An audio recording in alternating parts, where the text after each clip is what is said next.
السلام علیکم ورحمۃ اللہ وبرکاتہ۔ آج صبح جب میں نے انقلاب اردو اخبار کھولا تو ایک خبر نے دل کو ہلا کر رکھ دیا، اور یہ خبر ایسی تھی کہ افسوس بھی ہوا، غصہ بھی آیا اور ترس بھی آیا۔ خبر کیا تھی؟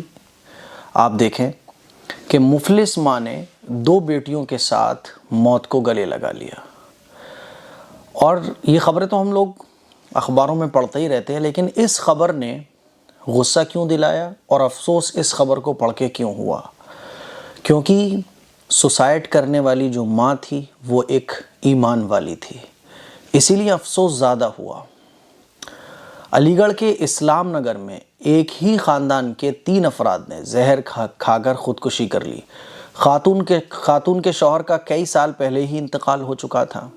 خاتون کی صحت بھی خراب تھی، جس کی وجہ سے ان کا جینا مشکل ہو رہا تھا، اسی لیے ماں اور 2 بیٹیوں نے زہریلی چیز کھا کر خودکشی کر لی۔ غربت کی وجہ سے ماں اور دونوں بیٹیوں کی زندگی مشکل ہو گئی تھی۔ تینوں نے روٹی کی فکر میں زہر کھا کر خودکشی کر لی، اور 55 سالہ یہ ماں تھی جن کا نام نگینہ تھا، اور یہ کرائے کے مکان میں 2 بیٹیوں کے ساتھ رہا کرتی تھی۔ میرے عزیز بھائیوں، میری بہنوں، افسوس اس لیے ہوا کہ ایک ایمان والی خاتون، ایک مسلمان خاتون، جس کا ایمان تھا کہ اچھی اور بری تقدیر اللہ کی طرف سے ہوتی ہے، ایک ایمان والی خاتون نے اس طرح کی حرکت کی، اس طرح کا قدم اٹھا لیا۔ ہو سکتا ہے آپ لوگوں میں سے بہت سارے لوگ ترس کھائیں کہ ارے بیچاری پریشان تھی، یہ تھی وہ تھی۔ پریشان تھی وہ ایک مسئلہ اپنی جگہ ہے، لیکن سوسائڈ کرنا، خودکشی کرنا، یہ اتنا بڑا جرم ہے جس کو اسلام میں حرام قرار دیا گیا ہے۔ رسول اللہ صلی اللہ علیہ وسلم نماز جنازہ نہیں پڑھاتے تھے ایسے شخص کا جو خودکشی کیا کرتا تھا۔ حضور نے ناراضگی کا اظہار فرمایا ہے، حضور نے غصہ فرمایا ہے ایسے شخص پر جو خودکشی کر لیتا ہے، سوسائڈ کر لیتا ہے۔ ناگواری کا اظہار حضور نے فرمایا ہے۔ اللہ تعالیٰ نے حرام قرار دیا ہے خودکشی کو، اس کے باوجود ہم یہ سمجھتے ہیں کہ یہ مسئلے کا حل ہے۔ کیا ہو گیا ہم مسلمانوں کو؟ یہ واقعات خودکشی کے غیر مسلموں میں ہم لوگ سنتے تھے، ان کو تو چلو اللہ اور اللہ کے رسول پر ان کا تو ایمان ہی نہیں ہوتا، ان کے پاس تو کوئی سیٹ اپ ہی نہیں ہوتا آخرت کا، دنیا کا۔ الحمدللہ ایمان والے کے پاس تو اچھی اور بری تقدیر پر ایمان لانا یہ ایمان کا حصہ ہے، کہ جو کچھ اچھا ہوتا ہے وہ اللہ کی طرف سے ہوتا ہے، جو کچھ برا ہوتا ہے وہ بھی اللہ کی طرف سے ہوتا ہے۔ ایک ایمان والا اپنے معاملات کو اللہ کے سپرد کر دیتا ہے، ایک مسلمان اپنے معاملات کو اللہ کے ذمے دے دیتا ہے کہ اللہ تو ہی ہے ان مسئلوں کا حل نکالنے والا۔ تو اس طرح کے قدم اٹھا لینا یہ بہت غلط ہے۔ میرے عزیز بھائیوں، میری بہنوں، مشکلیں زندگی میں آتی ہیں، زندگی نام ہی مشکلوں کا ہے۔ اچھائیاں بھی ہوں گی، برائیاں بھی ہوں گی، کبھی بہت مزیدار زندگی گزرے گی، کبھی بہت مشکلوں میں زندگی گزرے گی۔ اس کا مطلب یہ نہیں ہے کہ آپ اللہ سے امیدیں توڑ دو۔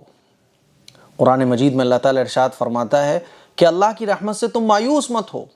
اللہ کی رحمت سے مایوس ہونا یہ کفر ہے۔ تو پریشانی، حالات یہ زندگی کا حصہ ہیں، ان سے مقابلہ کرنا چاہیے۔ حضور علیہ السلام نے فاقے فرمائے ہیں، حالانکہ بڑے بڑے پہاڑ سونے کے بن سکتے تھے، حضور کے صدقے میں تو یہ ساری کائنات بنی، لیکن حضور نے فاقے فرمائے، صحابہ اکرام نے فاقے کیے۔ فاقے تو یہ اللہ کی نعمت ہے اگر ان پر صبر کیا جائے اور نعمتوں پر شکر کیا جائے۔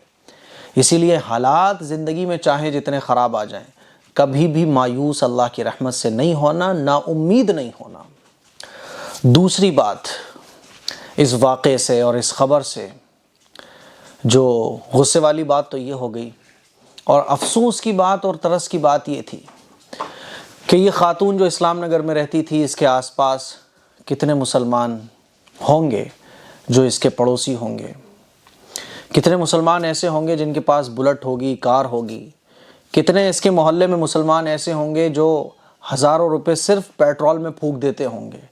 اس محلے میں رہنے والے کتنے مسلمان ایسے ہوں گے جو زکوٰۃ دینے کے لائق ہوں گے، جو زکوٰۃ دیتے بھی ہوں گے۔ کتنے مسلمان ایسے ہوں گے جن کے پاس لاکھوں روپے کا تو صرف فون ہوگا، لیکن کیوں اس پڑوس میں رہنے والی خاتون کے درد کو وہ مسلمان نہیں سمجھ سکے؟ ہمارے اندر یہ بے حسی کیوں آ گئی ہے؟ ہم بے حس کیوں ہو گئے کہ ہمیں اپنے پڑوس میں رہنے والی خاتون کا درد سمجھ نہیں آتا، ہمیں اپنے پڑوس میں رہنے والے گھر کی پرابلم فیل نہیں ہوتی، اس کے فاقے ہمیں کیوں محسوس نہیں ہوتے، اس کی بیماریوں پر اس کو دوا نہ ملنے کا اظہار ہمیں کیوں نہیں ہوتا؟ میرے عزیز بھائیوں، میری بہنوں، یہ فکر کی بات ہے۔ اللہ کے نبی صلی اللہ علیہ وسلم نے ارشاد فرمایا کہ اپنے پڑوسی کی فکر کرو، اگر تمہارا پڑوسی بھوکا ہے تو اس کے کھانے کی فکر کرو، تمہارا پڑوسی اگر بیمار ہے اس کی دوا کی فکر کرو۔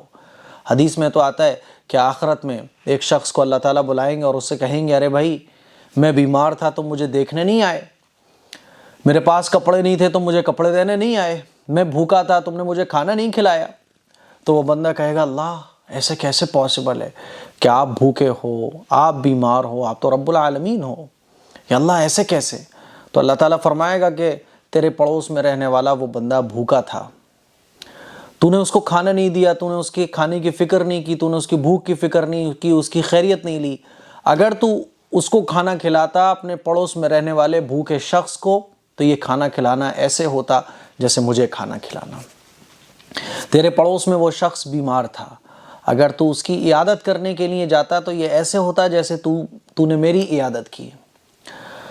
وہ شخص، اس کے پاس کپڑے نہیں تھے عید کے موقع پر، غریب تھا وہ، اس کو اگر تو کپڑا پہناتا تو یہ ایسے ہوتا جیسے تو نے مجھے کپڑا پہنایا۔